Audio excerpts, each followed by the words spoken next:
میں آپ کو بتا رہا ہوں کہ یہ پروسیجر کیا ہے غوث بننے کا. ایک عبد القادر جیلانی جن کی 11ویں دلواتے ہیں کیسے بنتے ہیں؟ کیا خالی وہ 2 دیگیں اتار کے یا غوث اعظم بن جاتے ہیں؟ نہیں یار، تقریباً 51-52 سال تک آپ نے تعلیم حاصل کی، اور اسی دوران تعلیم ہزاروں آپ کی جو واقعات ہیں، وہ کبھی شیطان جن کی صورت میں آیا، کبھی سانپ بن کے آپ کے سامنے آ گیا، کبھی آپ کی سانپ بن کے آستین میں گھس گیا، ایک دفعہ یہاں تک ہوا کہ بادل بن کے آ گیا. شیخ عبد القادر جیلانی فرماتے ہیں مجھے پیاس بڑی شدید لگی تھی، تو وہاں اوپر چند قطرے گرے، میں نے پیے، پیاس تھوڑی سی میری ہلکی ہوئی، بعد میں وہ نور روشنی بن کے پھیل گیا، اور بادلوں سے آواز آئی عبد القادر تیرے لیے جتنے بھی حرام چیزیں حلال کر دی گئی. فرماتے کہ میں نے اعوذ باللہ من الشیطان الرجیم پڑھا، وہ بادل چھٹ کے دھواں بن گیا. جاتے جاتے پھر اس نے، وہ شیطان تھا، اس نے وار کیا، کہا کہ عبد القادر تیرا علم تجھے آج بچا گیا ہے مجھ سے، تو نے کئی سال علم حاصل کیا، تیرے علم کی وجہ سے تو بچ گیا ہے. فرماتے میں نے لا حول ولا قوت الا باللہ العلی العظیم پڑھا اور کہا کہ ظالم میرے علم نے نہیں، میرے رب کے فضل نے مجھے بچایا.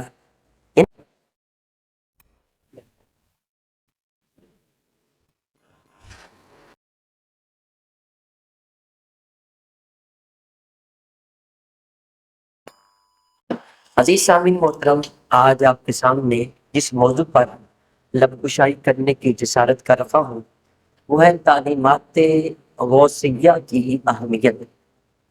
چونکہ یہ ماہ مبارک ہم بڑی 11ویں شریف کے حوالے سے مناتے ہیں، تو اس حوالے سے حضور شیخ عبد القادر جیلانی رحمۃ اللہ علیہ آپ کی جو تعلیمات ہیں وہ آپ کے سامنے عرض کرتا ہوں، اس نیت کے ساتھ کہ اللہ تعالیٰ ہمیں ان تعلیمات پہ عمل کر کے آگے پہنچانے کی توفیق عطا فرمائے. عزیز سامعین محترم، یہ شیخ عبد القادر جیلانی رحمۃ اللہ علیہ کی کرامات نہیں بیان کروں گا، یہ آپ کی صرف تعلیمات ہوگی، آپ کی سیرت ہوگی، آپ کی تعلیمات ہوگی. یہ بالکل ایک ہٹ کے موضوع ہوگا. اس حوالے سے آپ کے ذہنوں میں شاید یہ ہو کہ جی یہ وہ موضوع بیان کرنے لگے کہ آپ کی وہ کرامتیں بیان کریں گے، تو کرامت میرے نزدیک آپ کی سب سے بڑی کون سی؟ آپ کی سب سے بڑی کرامت یہ ہے کہ آپ جتنے افراد بیٹھے ہیں، میں آپ سے پوچھنا چاہتا ہوں کتنے افراد ایسے جن کو اپنے پردادا جان کی قبر یاد ہے کوئی جس کو اپنے پردادے کی قبر ابھی تک یاد ہو؟ آلموسٹ کسی نے بھی ہاتھ کھڑا نہیں کیا. تقریباً آپ 50-100 کے قریب ابھی بیٹھے. اچھا، ہمیں اپنے پردادے کی قبر بھی نہیں یاد ہے تو پردادے کے نام کا کون سا ختم دلواتے ہیں؟ تو یہ جو بزرگ ہیں جن کو ہم غوث اعظم کہتے ہیں، تقریباً 1000 سال کے قریب ہو چکا ہے ان کو دنیا سے گئے ہوئے، اور ابھی تک ہمارے گھروں میں بچہ جیسے ہی آنکھ کھولتا ہے تو چند سالوں کے بعد اس کے سامنے غوث اعظم کا تعارف پیش کیا جاتا ہے. تو ابھی تک ان کا ذکر، ان کی فکر ہمارے اندر موجود ہے. اس سے بڑی کرامت کیا ہو سکتی؟ اچھا یار، کوئی نہ کوئی تو بات ہوگی نا کہ 1000 سال ہو گئے کہ بندے کو دنیا سے گئے ہوئے، ہمیں چند سال پہلے تھوڑا سا پہلا جو پردادا فوت ہوا اس کا یاد نہیں، لیکن یہ بندہ 1000 سال کے بعد بھی یاد ہے. اس کے لیے سم تھنگ، کوئی چیز ایسی ہے ہٹ کے جو ان کی ذات میں تھی. اچھا پھر یہ وہ کون سی چیزیں تھی وہ آپ کے سامنے عرض کرتا ہوں. شیخ عبد القادر جیلانی آپ ایران کے علاقے گیلان، جس کو جیلان بھی کہا جاتا، وہاں 470 ہجری میں رمضان المبارک میں پیدا ہوئے. اچھا، جیسے ہی آپ پیدا ہوئے تو آپ کے بارے میں یہ آپ کی کرامت ذکر کی جاتی ہے کہ آپ ماں کے پیٹ میں سے کچھ سپارے آپ نے یاد کر لیے. جب قاری صاحب پڑھانے لگے تو آپ نے کہا اتنے میں نے ماں کے پیٹ سے یاد کیے، باقی اگلے آپ پڑھا دیں. اچھا، ہم چلتے کہ یار یہ واقعی بہت بڑی کرامت ہے، لیکن اس کا تھوڑا سا بیک گراؤنڈ تو دیکھیں نا. ماں کون تھی؟ ماں جب جھاڑو دیتی قرآن پڑھتی، آٹا گوندتی قرآن پڑھتی، ہر وقت گھر کے کام کاج کرتی قرآن پڑھتی. ہماری سائیکولوجی آج پروو کرتی ہے 100% کہ بچہ ماں کے پیٹ میں جب پریگننسی کا دور ہوتا ہے اس وقت مکمل ماں کی حرکات و سکنات، گفتگو، ماں کی سوچ، ہر چیز کو اڈاپٹ کرتا ہے۔ بلکہ جو یہودی حضرات ہیں، اسرائیل والے، وہ اپنی عورتوں کو جیسے پریگننٹ ہو جائے ان کو میتھ کرواتے ہیں۔ ماں میتھ کرے گی، بچہ میتھ کا ایکسپرٹ ہوگا۔ جو میتھ میں ایکسپرٹ ہوتا ہے، مولا کائنات کا یہ قول ہے، فرماتے ہیں بچہ کبھی بھوکا نہیں مرتا ہے جس کا ریاضی اچھا ہوتا ہے۔ وہ اپنے بچوں کو نٹس کھلواتے ہیں، ماں کو نٹس کھلواتے ہیں، کہتے ہیں کہ وہ کھائے گی تو زیادہ بچہ عقل مند ثابت ہوگا۔ ہماری سائیکولوجی پروف کرتی بچہ مکمل اڈاپٹ کرتا ہے۔ بات کیف یار لوگ آج یہ کہہ دیتے ہیں جی اپنے کو لوگ کہانیاں بنائیاں نے، بھائی کیسی بات کرتے ہیں؟ انگریز کوئی کام کرے منو تنو وہ لوہا ہوا میں اڑا دے جہاز کی صورت میں تو آپ اس کی بڑی تعریف کرتے ہیں، اور اگر ہمارا کوئی توحید کو ماننے والا ماں اتنی ولیہ کاملہ ہو، وہ ماں کے پیٹ سے سپارے یاد کر کے آ جائے، تم کہتے کہانیاں بنا دی؟ نہیں یار، انصاف کریں تھوڑا سا۔ نوجوانوں کے دماغ خراب کیے جاتے ہیں جی یہ بابے تو یہ کہانیاں کرواتے ہیں۔ کیسی کہانی؟ یاد رکھنا کرامت کا انکار کرنا کفر ہے۔ بیسیوں کرامتیں قرآن میں ذکر ہے، احادیث رسول میں ذکر ہے، صحابہ کی بیسیوں کرامتیں، کیا اس کو بھی اب کہانیاں کہیں گے پھر؟ تو بہرحال یہ ولی بنتا کیسے ہے، یہ غوث کیسے بنتا ہے، تعلیمات و سیرت کیا ہے؟ آپ نے تعلیم شروع کی، ماں نے فوراً اے بی سی نہیں پڑھانا شروع کی ہے، سب سے پہلے قرآن کی تعلیم بچے کے دلوائی۔ آج ہم بھی دیکھ لیں ہم اپنے بچے کو کیا کرتے، بچہ توتلی زبان سے بولتا، بعد میں پہلے A for apple, B for bat, C for cat ہم پڑھاتے ہیں۔ لیکن غوث اعظم کیسے بنتا، وہ پروسیجر کیا ہے؟ ماں نے سب سے پہلے قاری صاحب کے پاس مدرسے میں بھیجا، ماں کے پیٹ سے بچہ یاد، پھر 18 سال تک آپ نے تعلیم حاصل کی، وہاں گرد و نواح جتنے بھی علماء تھے ان سے تعلیم حاصل کرتے رہے۔ 18 سال کے بعد پھر آپ کو اشارہ ہوا تو ماں سے عرض کیا، ماں جان میں مزید تعلیم حاصل کرنے کے لیے جو علم کی دنیا بغداد ہے وہاں جانا چاہتا ہوں۔ ماں نے انکار نہیں کیا۔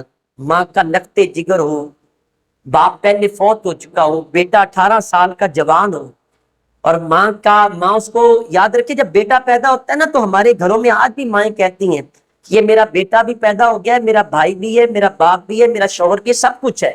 بیٹے کو بڑا سمجھتی ہے ماں۔ اب بیٹا 18 سال کا ہو، ماں سے اجازت طلب کی، ماں نے کہا ٹھیک ہے بیٹا، لیکن ڈب ڈباتی آنکھوں سے ماں نے کہا بیٹا جا تو رہی ہو لیکن شاید دوبارہ ہماری ملاقات نہ ہو۔ یار یہ کب یہ دن تو دیکھے نا، جو بیٹے کو بھیج رہی ساتھ یہ کہہ رہی ہیں کہ بیٹا دوبارہ شاید ملاقات نہ ہو، تو بیٹے نے یہ نہیں کہا کہ ماں نہیں آپ کے پاؤں کے ساتھ ہی لگ کے بیٹھا رہوں گا، تعلیم حاصل نہیں کروں گا۔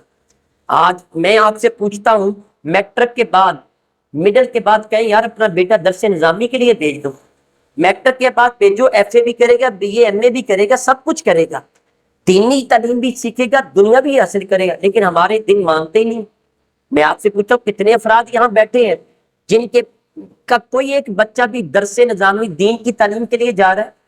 میں بیسیوں دفعہ یہ جملہ کہہ چکا ہوں، گھر میں پیدا ہونے والا بچہ سی ایس پی آفیسر تو ہوتا ہے، لیفٹیننٹ ہوتا ہے، جنرل کرنل پیدا ہوتا ہے، وہ کوئی نہ کوئی انجینئر ڈاکٹر پیدا ہوتا ہے، لیکن عالم دین پیدا کیوں نہیں ہوتا؟ کیوں ہماری سوچ سٹک ہو گئی یہاں پہ آگے؟ کیوں ہم دین کی طرف نہیں آتے؟ اور یہ بھی میں کنفرم 100% آپ کو شورٹی کے ساتھ کہتا ہوں، 40 سال کے بعد کتنا بھی کنٹوٹا بندہ ہو، سکون اس کو مسجد میں آ کے آتا ہے۔ جتنا مرضی دوڑ لو، جتنی مرضی راتیں آپ گزار لو، جہاں مرضی چلے جاؤ، یورپین کنٹریز کے دورے کر کے آ جاؤ، لیکن یہ دلوں کا چین میرے مالک نے اپنے پاس رکھا ہے، اپنے ذکر میں رکھا ہے۔ سکون ادھر ہی ملے گا آپ کو۔ بڑے بڑے چودھری پنڈ کے وہ آتے ہیں، کہتے ہیں لاما صاحب دل کو سکون نہیں ملتا، کیوں ادب کرتے ہیں؟ دل کو سکون مسلح محمدی کے ساتھ جڑے رہنے میں ملتا ہے۔ تو آپ بھی چاہتے کہ آپ کا بیٹا بھی آئے؟ بار کیا شیخ عبد القادر جیلانی رحمۃ اللہ علیہ 9 سال درس نے آپ نے تعلیم حاصل کی بغداد میں۔ اچھا 18 اور 9 کتنے ہو گئے؟ 27 سال۔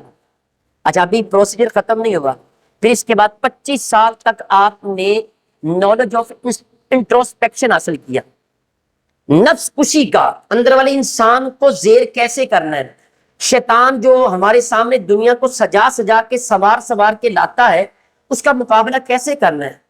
میں آپ کو بتا رہا ہوں کہ یہ پروسیجر کیا ہے غوث بننے کا. ایک عبد القادر جیلانی جن کی 11ویں دلواتے ہیں کیسے بنتے ہیں؟ کیا خالی وہ 2 دیگیں اتار کے یا غوث اعظم بن جاتے؟ نہیں یار، تقریباً 51-52 سال تک آپ نے تعلیم حاصل کی، اور اسی دوران تعلیم ہزاروں آپ کی جو واقعات ہیں، وہ کبھی شیطان جن کی صورت میں آیا، کبھی سانپ بن کے آپ کے سامنے آ گیا، کبھی آپ کی سانپ بن کے آستین میں گھس گیا، ایک دفعہ یہاں تک ہوا کہ بادل بن کے آ گیا. شیخ عبد القادر جیلانی فرماتے ہیں مجھے پیاس بڑی شدید لگی تھی، تو وہاں اوپر چند قطرے گرے، میں نے پیے، پیاس تھوڑی سی میری ہلکی ہوئی، بعد میں وہ نور روشنی بن کے پھیل گیا، اور بادلوں سے آواز آئی عبد القادر تیرے لیے جتنے بھی حرام چیزیں حلال کر دی گئی. فرماتے کہ میں نے اعوذ باللہ من الشیطان الرجیم پڑھا، وہ بادل چھٹ کے دھواں بن گیا. جاتے جاتے پھر اس نے، وہ شیطان تھا، اس نے وار کیا، کہا عبد القادر تیرا علم تجھے آج بچا گیا ہے، اسے تو نے کئی سال علم حاصل کیا، تیرے علم کی وجہ سے تو بچ گیا ہے. فرماتے میں نے لا حول ولا قوت الا باللہ العلی العظیم پڑھا اور کہا کہ ظالم میرے علم نے نہیں، میرے رب کے فضل نے مجھے بچایا. یعنی تکبر کو آگے نہیں آنے دیا. آخری بار پھر کیا کہ شاید یہ تکبر لے کے آگے. اچھا میں یہاں رک کے ایک بات عرض کرنا چاہتا ہوں، یہ میں نے جان بوجھ کے آپ کے سامنے یہ کرامت بیان کی. کیوں؟ کیونکہ آج ہمارے معاشرے میں بھی بڑے ایسے آپ کو لکڑ پیر، جالی پیر، ٹالی پیر، 2 نمبر پیر ملیں گے، اور وہ یہی کہتے ادھر اذان ہو رہی ہوتی ہے، ادھر وہ اپنی وہ دوسری انہوں نے مجمع لگایا ہوتا ہے. میں آپ سے عرض کروں یہ لوگ جتنے بھی ہیں جو نماز نہیں پڑھتے اور اپنے آپ میں پیر بنے بیٹھے ہیں، یہ لوگ یا تو خود شیطان ہے یا شیطان کے پیروکار ہیں. کیونکہ شیخ عبد القادر جیلانی رحمت اللہ علیہ نے تو شیطان کو بھگا دیا تھا. یعنی شیطان نے کہا جتنے بھی حرام چیزیں ہیں آپ کے لیے حلال ہو گئی. یہ نماز نہ پڑھنا ایک حرام کام ہے، تو اس نے کہا ٹھیک ہے آپ نماز نہ پڑھے قبول ہے، اب جتنے بھی حرام ہیں وہ آپ کے لیے جائز ہو گئے. تو اگر کوئی بندہ نماز نہیں پڑھتا تو پھر اس کا پیر شیطان ہو سکتا ہے، شیخ عبد القادر جیلانی نہیں ہو سکتے. اچھا آپ نے پھر جب 51-52 سال کی عمر میں سرکار دو عالم صلی اللہ علیہ وسلم کی طرف سے اشارہ ہوا بیٹا جا کے لوگوں کو تعلیم بھی دو، تربیت بھی کرو. پھر آپ کے بہت بڑا مدرسہ بنایا. میں آپ سے عرض کروں علم سے شروع ہو کے غوث علم سے ہی ختم ہوتا ہے، ساری زندگی علم سے وابستہ رہے. آپ نے مدرسہ بنایا، اس مدرسے میں لوگوں کو تعلیم دی جاتی، تربیت کی جاتی. ہفتے میں 3 لیکچر آپ دیتے تھے، ایک جمعے کو، ایک منگل کو اور ایک اتوار کو. اتوار والا جو لیکچر ہوتا تھا وہ آپ کی خانقاہ میں ہوتا تھا، آستانے پہ ہوتا تھا. اور پھر میں آپ سے عرض کروں آج میں بھی ایک ایجوکیشن کے محکمے کے ساتھ منسلک ہوں، اور بڑے بڑے پروفیسر بھی ہوتے ہیں. کتنے لیکچر پڑھاتے ہیں؟ 4 پڑھا لیے، 5 6 7، اس سے زیادہ نہیں. شیخ عبد القادر جیلانی اپنے مدرسے میں ڈیلی کے 13 لیکچر پڑھایا کرتے تھے. 5 لیکچر کے بعد انسان کا دماغ خالی ہو جاتا ہے. 13 لیکچر ایک دن کے پڑھاتے، اور سیکنڈ ٹائم جا کے لوگوں کو قرآن پاک کی تعلیم علیحدہ دیتے، مسئلے مسائل علیحدہ سنتے، فتوے علیحدہ دیتے. 40 سال تک آپ نے لوگوں کو تعلیم دی ہے. کتنے سال تک دی؟ تو بھائی ایسے ہی غوث بن گئے. 2 دیگوں کا نام غوث ہے، جب دودھ نہ ملے تو پھر اس کا نام غوث ہے کہ جناب یہ 11ویں کا ختم دلوایا جا رہا ہے. اور بھائی نہیں، غوث اعظم علم سے ابتدا کر کے ماں کے پیٹ سے قرآن پاک یاد کر کے قبر کی دیواروں تک لوگوں کو تعلیم بھی دیتے رہے، تربیت بھی کرتے رہے. اسی وجہ سے 1000 سال کے بعد بھی ان کا نام آج زندہ ہے. ہمیں اپنے پردادے کا پتہ نہیں لیکن ان کی تعلیمات ہمارے سامنے. اچھا کتنی علم سے محبت تھی آپ کو. آپ کے مدرسے میں جو طالب علم پڑھتے تو رات کے پچھلے پہر آپ اٹھتے، کھونٹیوں سے ان کے کپڑے اتارتے اور ان کپڑوں کو دھوتے اپنے ہاتھوں سے. یہ دین کے طالب علم ہے. یہ وہ طالب علم ہے جن کے پاؤں تلے نوری فرشتے اپنے پر بچھاتے ہیں. یہ وہ طالب علم ہے جن کے لیے سمندر کی مچھلیاں بھی دعائیں کرتی ہیں. یہ وہ طالب علم ہے جن کے اوپر نوری فرشتے اپنے پروں کو ڈھانپ کے رکھتے ہیں. آپ ان کے کپڑے اتارتے، دھوتے، رات کو سکھاتے اور سکھا کے پھر کھونٹیوں کے ساتھ لٹکا دیتے. طالب علم صبح اٹھتے حیران ہوتے یار گندے کپڑے لٹکائے تھے دھلے ہوئے کیسے ہو گئے. جب تحقیق کی، غور کیا تو پتا چلا ہمارے پرنسپل صاحب شیخ عبد القادر جیلانی ہمارے کپڑے دھو کے کھونٹیوں سے لٹکا دیتے. یہ دین کے ساتھ محبت ہے. اور آج 11ویں دلوانے والے ایسے پرلے درجے کے جاہل ہیں، 5 نمازیں بھی وقت پہ نہیں پڑھتے۔ جس نے جو جتنا زیادہ گندا ہوتا ہے، جس سے جتنی زیادہ سمیل آتی ہے، ہم اس کو اتنا بڑا پیر بنا بیٹھتے ہیں۔ نماز کا وقت ہوتا ہے، اللہ کی طرف سے بلاوا آتا ہے، اور وہ بندہ وہاں پہ ڈٹھائی کے ساتھ بیٹھا ہوتا ہے۔ بوٹیاں پینے والے، چرسے پینے والے، سگریٹ پینے والے اپنے آپ کو پیر بنا کے بیٹھے ہیں۔ جی آج 11ویں شہیدہ ختم ہے جی، 4 دیگاں چڑھ گیا نے، بس ٹھیک ہے۔ میرے پاس اکثریت نوجوانوں کی آتی، میں آپ سے عرض کروں، ہمارے غوث اعظم شیخ عبد القادر جیلانی کا تعارف بالکل یہ نہیں ہے۔ علم کے ساتھ ابتدا ہوتی ہے، علم کے ساتھ انتہا ہوتی ہے۔ اچھا، غوث کے آگے یہ جو سلوک کی منازل ہے، غوث کے اوپر ایک مقام آتا ہے، مقام قطبیت۔ جب شیخ عبد القادر سے پوچھا گیا کہ حضور یہ بتائیں کہ آپ کو مقام قطبیت کیسے ملا، اب سنیں، یہ نہیں کہا میں تسبیحاں نکالتا رہا، یہ نہیں فرمایا میں نفل پڑھتا رہا، یہ بھی ٹھیک ہے، یہ نہیں کہا میں دیگے پکاتا رہا، نہیں، فرمایا درست العلم حتی صرت کتبا، میں صرف علم حاصل کرتا رہا، اللہ نے مجھے مقام قطبیت عطا فرما دیا۔ علم کے ساتھ غوث پاک ہے، علم کے بغیر کچھ بھی نہیں ہے۔ اچھا آئیں، شیخ عبد القادر جیلانی رحمت اللہ علیہ، آپ کی تعلیمات میں سے ایک تعلیم آپ کے سامنے میں پہلے عرض کروں، آپ سن کے حیران ہوں گے، ذرا یہ دل پہ ہاتھ رکھ کے ذرا صبر کے سننے والی یہ بات ہے ان لوگوں کے لیے جو فرائض پورے نہیں کرتے اور شیخ عبد القادر جیلانی رحمت اللہ علیہ کا نام بڑا لاتے ہیں۔ آپ سنیں گے کہ ان کی یہ بھی تعلیمات میں ایسی بھی تعلیم۔ اچھا، میں یہ عرض کرنے سے پہلے آپ کو بتاؤں، ماضی بعید میں شیخ عبد القادر جیلانی جیسا مقرر نہیں گزرا ہے۔ اتنے کمال کے سپیکر تھے، 40 ہزار کا مجمع ہوتا آپ کے سامنے، اور یہ بھی آپ کی کرامت تھی کہ آواز آخری بندے تک بھی پہنچتی۔ اللہ پہنچانے والا ہے، بندہ تو نہیں پہنچا سکتا ہے۔ کرامت بندہ نہیں دکھاتا، اللہ دکھاتا ہے۔ اور بزرگان دین کرامت لوگوں کی تسلی کے لیے دکھاتے ہیں، اپنی واہ واہ بلے بلے کے لیے نہیں دکھاتے۔ اگر کوئی اللہ کا ولی اپنی واہ واہ بلے بلے کے لیے کرامت دکھائے تو اس کا جو سلوک کی منازل ہے وہ رک جاتی ہیں، وہ آگے نہیں جاتا اللہ کے قریب۔ اللہ کا قرب جتنا ملنا ہوتا ہے وہ رک جاتا ہے۔ اچھا، شیخ عبد القادر جیلانی رحمت اللہ علیہ ماضی بعید میں کمال کے وہ مقرر تھے، اور آپ کے مجمع میں کئی لوگوں کے جنازے اٹھ جایا کرتے، اتنے آپ کی آواز میں درد ہوتا، اتنا تقریر میں اثر ہوتا آپ کو۔ اچھا، آپ کے مشہور جو خطبات ہیں اس میں سے ایک خطبے میں آپ ارشاد فرماتے ہیں فرائض کے بارے میں، آپ فرماتے ہیں ینبغی للمؤمن ان یشتغل اولا بالفرائض، فرماتے کہ مومن کے لیے لازمی یہ ہے، جتنے بھی ایمان والے ہیں ان کے لیے لازمی یہ ہے کہ سب سے پہلے فرائض پورے کرنے کی طرف مشغول ہوں، سب سے پہلے فرائض پورے کریں۔ اچھا، فرض کون کون سے؟ نماز فرض ہے، روزہ فرض ہے، حج فرض ہے، زکوٰۃ فرض ہے، یہ فرائض پورے کریں۔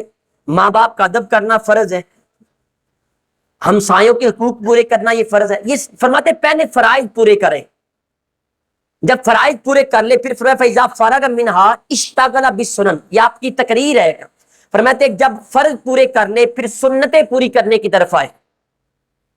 جو سنتیں ہوتی ہیں وہ فرائض میں کمی کو پورے کرنے کے لیے آتی ہیں۔ مثال کے طور پہ آپ وضو کے 4 فرض ہیں، یہ چہرے کا دھونا، ہاتھوں کا دھونا، کونیوں تک، چوتھائی سے سر کا مسح کرنا، پاؤں دھونا، لیکن ایک دفعہ بھی دھو لیا جائے فرض پورا ہو جاتا ہے، لیکن 3 دفعہ دھونا یہ سنت ہے۔ سنت فرض میں جو کمی تھوڑی بہت رہ گئی ہو اس کو پورا کرنے کے لیے ہوتی ہے۔ ایک دفعہ دھو لیا فرض پورا ہو گیا، لیکن دوسری دفعہ دھویا اگر کوئی کمی رہ گئی پوری ہو جائے، تیسری دفعہ پھر دھویا شاید کوئی کمی رہ گئی اس کو پورا کر لیا جائے۔ یعنی سنت فرائض کی کمی کے لیے آتی ہے۔ فرمایا کہ جب فرض پورے کر لیے جائیں پھر سنتوں کی طرف بندہ مشغول ہو۔ پھر فرمایا ثم اشتغلوا بالنوافل والفضائل، جب سنتیں پوری کر لے پھر نفلوں کی طرف آئے، پھر فضائل کی طرف آئے۔ اچھا، پھر میں آپ سے عرض کروں کہ اگر ہم کیٹیگوریکلی چلے، سب سے پہلے آتے ہیں فرض، فرض کے بعد آتا ہے واجب، واجب کے بعد آتا ہے سنت، سنت کے بعد پھر آتا ہے نفل، نفل کے بعد آتا ہے مستحب، مستحب کے بعد آتا ہے مباح۔ یہ ایک ترتیب ہے۔ یعنی سب سے زیادہ اہمیت، جیسے پیپر کے اندر ایک لازمی سوال ہوتا ہے، وہ نہ کرے تو پیپر میں بندہ فیل ہو جاتا ہے، تو سب سے جو لازمی سوال ہے اس کو فرض کہتے ہیں، فرض سب سے پہلے۔ اچھا جو ہم محفل کروا رہے ہوتے ہیں 11ویں شریف کی، وہ ایک مباح عمل ہے جو سب سے اینڈ والا ہے، کروائیں تو ثواب، نہ کروائیں تو گناہ نہیں۔ اچھا اب ہمارے ہاں یہ ہے، ہماری پریکٹس یہ ہے، جو سب سے آخری مباح کام ہے اس کے لیے فرض نماز کو چھوڑ دیا جاتا ہے۔ اسی فرائض کے اندر حرام سے بچنا اور حلال پہ عمل کرنا بھی شامل ہے، لیکن ہم نہیں عمل کرتے، ہم صرف مباح کو سامنے رکھتے، فرائض کو ہم چھوڑ دیتے۔ جبکہ میرے شیخ عبد القادر جیلانی رحمت اللہ علیہ، آپ کی تعلیمات سنیں، ہمارا عجیب معاملہ ہے، ہمارے خاص صرف شیخ عبد القادر جیلانی کو 2 دیگوں سے منسوب کیا گیا، اس کے علاوہ اور کچھ تعارف نہیں ہے۔ جب 11ویں پہ دودھ نہ ملے تو کہتے ہیں 11ویں شریف آ گئی، بس یہی تعارف ہے؟ نہیں یار، کبھی ان کی تعلیمات تو دیکھیں، ہم کیوں ان سے محبت کرتے ہیں، کیوں ان کے نقشے قدم پر چلنے کی کوشش کرتے، کبھی ان کی باتیں تو سنیں نا، وہ ہمیں سنائی نہیں گئی، ہمیں تو صرف کرامتیں سنائی گئی۔ آپ فرماتے کہ بندہ سب سے پہلے فرض پورے کرے، پھر سنتوں کی طرف آئے، سنتوں کے بعد نفل اور فضائل کی طرف آئے۔ اچھا اگر کوئی بندہ فرض پورے نہ کرے، پھر آگے آپ کا بیان پھر سنیں، فرماتے ہیں کہ جو فرائض و واجبات میں لاپرواہی کرنے والا بندہ، اس کے بارے میں فرماتے ہیں فَمَا لَمْ يَفْرُغْ مِنَ الْفَرَائِضِ فَالِاشْتِغَالُ بِالسُّنَنِ هُمْكٌ وَرَعُونَةٌ۔ آپ فرماتے کہ جو بندہ فرض چھوڑ کے سنتیں پوری کرے، نماز نہیں پڑھتا، روزہ نہیں رکھتا، حج نہیں کرتا، زکوٰۃ نہیں دیتا، فرائض نہیں پورے کرتا، ماں باپ کا ادب نہیں کرتا، ماں باپ کا حکم نہیں مانتا، چلا لگانے چلا گیا، قافلے پہ چلا گیا، پیر کے پاس چلا گیا، باپ کو چھوڑ کے چلا گیا، ابے کی بات نہیں ماننی، والدہ کی خدمت نہیں کرنی، یہ فرض ہے، فرض کو چھوڑ دیا اور سنتوں کی طرف چلا گیا، تو پتہ ہے شیخ عبد القادر جیلانی 11ویں پیر کیا فرماتے ہیں؟ فرماتے فَالِاشْتِغَالُ بِالسُّنَنِ هُمْكٌ وَرَعُونَةٌ۔ فرمایا یہ سب سے بڑا بے وقوف بھی ہے، بے احتیاطی بھی ہے۔ یہ اگر آپ نے بے وقوف دیکھنا ہو تو بے وقوف ترین وہ شخص ہے جو 11ویں شریف کا ختم دلوائے اور نماز نہ پڑھے، 11ویں کا ختم دلوائے، پیر کی بات مانے، والدین کا ادب نہ کرے، والدین کا حکم نہ مانے، فرماتے وہ احمق بھی ہے اور بے احتیاطی بھی ہے۔ اس سے آگے چلیں، فرماتے فَإِنِشْتَغَلَ بِالسُّنَنِ وَالنَّوَافِلِ قَبْلَ الْفَرَائِضِ، فرماتے کہ فرائض سے پہلے وہ سنتوں اور نفل کی طرف مشغول ہو جائے، نفل پڑھتا جائے، سنتیں ادا کرتا جائے، لیکن فرض پورے نہ کرے، فرمایا لم یقبل منہ وأہینا، فرمایا اس کا نہ تو نفل قبول ہوگا نہ سنت قبول ہوگی، اور اس کو ذلیل بھی کیا جائے گا۔ یہ میں شیخ عبد القادر جیلانی 11ویں پیر کا فتویٰ پڑھ کے سنا رہا ہوں، سمجھ رہے ہیں آپ؟ فرماتے جو فرض نہ پورا کرے اور سنتیں یا نفل پوری کرے، فرماتے کہ اس کا نہ تو سنت نفل قبول ہوں گے بلکہ وہی نہ اس کو ذلیل بھی کیا جائے گا۔ پھر فرماتے ہیں فَمَثَلُهُ، بڑی پیاری مثال دی آپ نے کہ اگر کوئی بندہ سنتیں یا نفل پورے کرے اور فرض پورے نہ کرے، آپ نے ایک مثال ایگزامپل دی اس کی۔ اور یاد رکھیں قرآن کا اسلوب یہی ہے، سمجھانے کے لیے مثالیں دی جاتی ہیں، مثال وہ چیز کو واضح کر دیتی ہے، ذہنوں میں بات کو پختہ کر دیتی ہے۔ میرے کریم آقا صلی اللہ علیہ وسلم بھی مثالوں سے بات کو واضح کیا کرتے، مزین کیا کرتے۔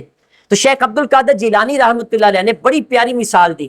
آپ فرماتے ہیں کہ جو شخص فرائض پورے نہیں کرتا اس کی مثال کیسی؟ فرماتے فَمَثَلُهُ مَثَلُ رَجُلٍ يَدْعُو الْمَلِكُ إِلَىٰ خِدْمَتِهِ، فرماتے اس کی مثال اس بندے کی طرح ہے کہ بادشاہ وقت جس کو اپنی خدمت کے لیے بلائے، بادشاہ کسی بندے کو اپنی خدمت کے لیے بلائے کہ آؤ میری خدمت کرو، میرے پاؤں دباؤ، میرا یہ کام کرو، فرماتے فلا یاتی الیہ ویقفی خدمتی الامیر الذی ہوا غلام الملک وخادمہ، فرماتے کہ وہ بادشاہ کو چھوڑے، بادشاہ کے پاس جو اس کا وزیر بیٹھا ہے جا کے اس کا پاؤں دبانا شروع کر دے، جو کہ وزیر اس کا خادم بھی ہے، نوکر بھی ہے، بادشاہ کی بات نہ مانے، وزیر کے پاؤں دابنے شروع کر دے، اور فرماتے کہ جب کہ وہ جو وزیر اس کا غلام بھی ہے، نوکر بھی ہے، بالکل مثال ایسے اس بندے کی ہے جو فرض نماز نہ پڑھے، سنتیں پوری کرنا شروع کر دے، جو 11ویں تو دلوائے لیکن ماں باپ کا ادب نہ کرے، ماں باپ کی خدمت نہ کرے، جو فرض نماز چھوڑ دے اور 11ویں دلوانا شروع کر دے، جو حلال حرام میں تمیز نہ کرے، سارا سال دودھ میں پانی ڈالتا رہا، سارا مہینہ، جس دن 11ویں آئی تو بغیر دودھ میں پانی ڈالے لوگوں میں صدقہ کر دے، تو شیخ عبد القادر جیلانی فرماتے ہیں وہ بے وقوف بھی ہے، بے احتیاط بندہ بھی، اور فرماتے ہیں لم یقبل، اس کی یہ 11ویں قبول نہیں ہوگی جب کہ وہ حلال حرام میں تمیز نہیں کرتا۔ یار اس سے بڑی شیخ عبد القادر جیلانی کی کیا کرامت ہو سکتی؟ اچھا پھر اسی بات کو آگے بڑے پیارے انداز میں جو فتول غیب، جہاں یہ آپ کا لیکچر ہے، اس کی تشریح شاہ عبد الحق محدث دہلوی رحمۃ اللہ علیہ نے کی۔ آپ پھر فرماتے ہیں کہ جو فرائض کے ساتھ نفل ہے، یہ فرائض کی کمی پوری کرنے کے لیے آتے ہیں۔ مثلا مثال کے طور پہ کل قیامت والے دن اگر کسی بندے نے فرض کوئی اس کا رہ گیا ہو، مثلا ایک نماز اس کی فرض رہ گئی ہے، تو 70 نفل جو اس نے پڑھے ہوں گے وہ ایک فرض کے برابر کر کے اس کا فرض پورا کر دیا جائے۔ نوافل فرائض کی کمی کو پورا کرنے کے لیے ہوتے ہیں، اور یہ باقی نماز نہ پڑھے تو باقی چیزیں ساری نوافل میں آتی ہیں۔ تو فرماتے ہیں اس کی مثال ایسے ہی ہے کہ جو بندہ فرض نہ پڑھے باقی کام کرے، فرماتے ہیں ایسے مثال ہے جیسے آپ نے کسی بندے کو قرض واپس کرنا ہو 1000 روپیہ، وہ بندہ آپ سے قرض واپس مانگے، آپ کہیں یہ جی بسکٹ کھائیں آپ، وہ پھر دوسرے دن جا کے کہے جناب میرا قرض واپس کرو 1000 روپیہ، آپ کہ نہیں جی یہ آپ ٹافیاں کھائیں، تو بتائیں کیا وہ جس نے 1000 روپیہ آپ سے لینا ہے آپ سے راضی ہو جائے گا؟ کیا وہ 1000 روپیہ ٹافیاں کھلانے سے، بسکٹ کھلانے سے وہ معاف ہو جائے گا؟ کبھی معاف نہیں ہوگا۔ تو بتائیں اللہ تبارک و تعالیٰ نے بندے کے اوپر نماز فرض کی، یہ بندے کے اوپر قرض ہے۔ مولا کائنات رضی اللہ تعالیٰ عنہ یا امام حسن کے بارے میں آتا ہے جب نماز کا وقت ہوتا تو ان کا چہرہ زرد ہو جاتا، جسم کانپنا شروع کر دیتا۔ جب پوچھا کیا حضرت وجہ کیا ہے، آپ فرماتے کہ اللہ کی طرف سے بلاوا آیا ہے کہ حی علی الفلاح، حی علی الصلاح، آؤ نماز کی طرف، آؤ کامیابی کی طرف۔ تو مالک نے ہمارے اوپر نماز کو فرض کیا ہے، اور یہ ایک قرض ہے، اب قرض ادا کرنے جا رہے ہیں، پتہ نہیں قرض صحیح ادا ہوتا ہے یا نہیں ہوتا ہے، اس لیے جسم کانپ رہا ہے، اس لیے چہرہ بدل گیا ہے۔ عزیز سامعین محترم، آئیں شیخ عبد القادر جیلانی رحمۃ اللہ علیہ کی تعلیمات کو سمجھنے کی کوشش کریں۔ یہاں تک کہ حضرت شیخ شہاب الدین سہروردی رحمۃ اللہ علیہ، آپ علم الکلام کے بڑے ایکسپرٹ تھے۔ علم الکلام کہتے ہیں، یہ منطق فلسفی کو کہتے ہیں، یہ بھی قرآن حدیث کو سمجھنے کے لیے یہ ضروری ہوتا ہے۔ تو جب آپ کے چچا جان آپ کو لے کے آئے تو چچا جان نے کہا بیٹا ذرا غور سے دھیان سے بیٹھنا، ان اللہ والوں کے جو دل ہے اللہ کی طرف سے خبریں دیتے ہیں، اور یہ اللہ کے پاس جائیں تو دل کو سنبھال کے رکھیں، علماء کے پاس جائیں تو زبان کو سنبھال کے رکھیں۔ اچھا شیخ شہاب الدین سہروردی کہتے کہ جب میں گیا تو آپ نے پوچھا کہ کون کون سی کتابیں پڑھی ہیں، میں نے کہا علم الکلام کی یہ بھی پڑھی، یہ بھی پڑھی، یہ بھی پڑھی۔ آپ نے فرمایا اچھا، سینے پہ اس طرح ہاتھ پھیرا آپ نے، تو کہتے ہیں مجھے ساری کتابیں بھول گئی، کوئی کتاب بھی یاد نہ رہی، لیکن کرم یہ ہوا کہ اللہ تعالیٰ نے میرے سینے کو علم لدنی سے بھر دیا، وہ علم جو اللہ تعالیٰ بغیر کسی استاد کے سیکھے کسی بندے کو دے دے، علم لدنی کہتے ہیں۔ اور کہتے ہیں اس سے بڑا کرم یہ ہوا جیسے ہی میں وہاں سے کھڑا ہوا میری زبان کے اوپر حکمت کی باتیں جا رہی ہوں گی۔ اور آپ نے فرمایا کہ اے شہاب الدین، عراق کے اندر تیرے بعد کوئی اتنا نامور نہیں ہوگا، یعنی عراق میں سب سے زیادہ شہرت تمہیں ملے گی، اس کے بعد جتنی بھی دنیا آئے گی کسی کو اتنی شہرت نہیں ملے گی، پورا سلسلہ سہروردیہ آپ کے اوپر ہے۔ اور پھر وہاں پہ جب آپ نے یہ کام کر دیا تو یہ بتایا کہ علم الکلام اتنا ضروری نہیں ہے، ایک حد تک سیکھو، باقی قرآن اور حدیث کو سیکھو۔ میں آپ سے پوچھنا چاہتا ہوں، یہاں پہ F S C, B S C, M S C کرنے والے بیٹھے ہیں، بی ایس کرنے والے بیٹھے، پی ایچ ڈی اسکالر بیٹھے ہیں، ڈاکٹر بیٹھے ہیں، کیا میں آپ سے یہ پوچھنا چاہتا ہوں آپ کو نماز کا ترجمہ بھی آتا ہے؟ کیا جتنے افراد بیٹھے ہیں کیا کسی کو قرآن پاک کا ترجمہ بھی آتا ہے؟ میں آپ سے پوچھوں بارڈر پار کوئی شخص آپ کا دوست بن جائے، سوشل میڈیا کا دور ہے، وہاں کوئی آپ کا دوست بن گیا سکھ یا کوئی ہندو، اور ہندو کہے کہ میں نے اسلام قبول کرنا ہے تو لہٰذا آپ نماز پڑھتے ہیں، تو نماز میں کیا پڑھتے ہیں مجھے بھی بتاؤ نا۔ آپ کے بس پڑھتے ہیں سبحانک اللہم و بحمدک کا، لیکن ترجمہ نہیں آتا ہے۔ ان کی گیتا ان کو آتی ہے، ان کی گرنتھ ان کو آتی ہے، لیکن کیا ہمارا قرآن بھی ہمیں آتا ہے؟ نہیں آتا۔ لیکن کیا کبھی آپ نے سیکھنے کی کوشش کی؟ میں آپ سے عرض کروں، رسمن آتے ہیں جمعہ پڑھنے کے لیے اور رسمن چلے جاتے ہیں، بس آئے دھلے ہوئے کپڑے پہنے آئے، جو 2 4 5 10 منٹ علامہ صاحب کی تقریر ملی سن کے وہ چلے گئے، 8 دن وہ کھاتا گول ختم، کسی نے کوئی دینی تعلیم حاصل نہیں کرنی. آپ کے گھروں میں لاکھوں روپے کے موبائل موجود ہے, کیا قرآن پاک کی تفسیر بھی ہارڈ کاپی میں موجود ہے؟ نہیں. کتنے افراد یہاں موجود ہے جن کے پاس قرآن پاک کی تفسیر موجود ہے, ایکسپلینیشن اور ٹرانسلیشن اس کی موجود ہے گھر میں؟ نہیں ہے. موبائل لاکھ روپے کا گھر میں ہوگا, بیٹے کے پاس بھی, بیٹی کے پاس بھی, بیوی کے پاس بھی, اپنے پاس بھی, لیکن قرآن پاک کا ترجمہ اور تفسیر موجود نہیں ہوگا. آئیں عزیز سامعین محترم, شیخ عبد القادر جیلانی آپ کی تعلیمات ذکر کر کے بتانا یہ چاہتا ہوں کہ آپ کی ابتدا بھی علم سے ہوئی, آپ کی انتہا بھی علم سے. علمی دنیا کے بادشاہ کو نام شیخ عبد القادر جیلانی کہا جاتا ہے. اللہ تعالیٰ کی بارگاہ میں دعا ہے جو کچھ پڑھا سنا اس پر عمل کر کے آگے پہنچانے کی توفیق عطا فرمائے.